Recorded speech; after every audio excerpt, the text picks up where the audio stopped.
माजी जिल्हा परिषद सदस्य, पंचायत समिती सदस्य समवेत सरपंच आणि दिग्गज लागली भाजपाच्या गळाला।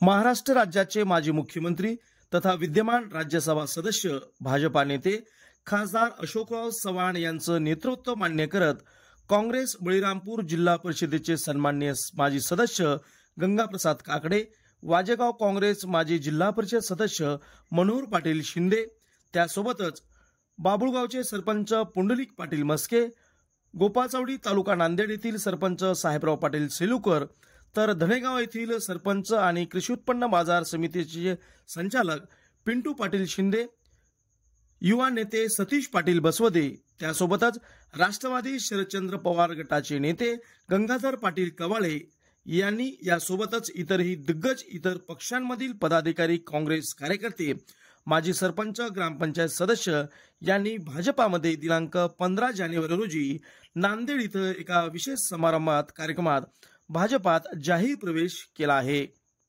या पक्षप्रवेश प्रसंगी खासदार अशोकराव चव्हाण, भाजपा प्रदेश उपाध्यक्ष माजी आमदार अमरनाथ राजूरकर यांची यावेळी प्रमुख उपस्थिती होती। दक्षिण नांदेड विधानसभा मतदारसंघातील यापूर्वीच काँग्रेसमधील महापालिकेचे अनेक नगरसेवक, पक्ष पदाधिकारी यांनी भाजपाचा मार्ग स्वीकारला। त्यानंतर पुन्हा एकदा 15 जानेवारी रोजी अर्थात आज रोजी मोठी खिंडार काँग्रेसमध्ये पडलेली पाहायला मिळाली।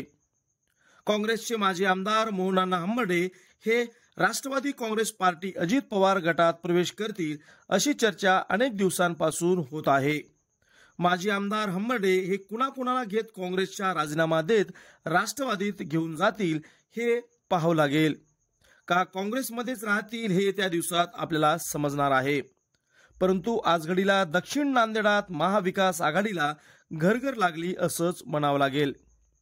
काँग्रेसच्या दक्षिण नांदेडातील 3 जिल्हा परिषद सदस्यांपैकी 2 जिल्हा परिषद सदस्यांनी भाजपाचा मार्ग स्वीकारलेला आहे। यातूनच की काय खासदार अशोकराव चव्हाण यांनी काँग्रेस गटाला खिंडार दिला असंच यावेळी बोललं जाते आहे। येत्या काळामध्ये महाविकास आघाडी का महायुती का त्या पक्षातील पदाधिकारी हे येणाऱ्या जिल्हा परिषद आणि महापालिकेच्या निवडणुकीच्या माध्यमातून स्वतंत्रपणे लढतात हे सुद्धा पाहावं लागणार आहे।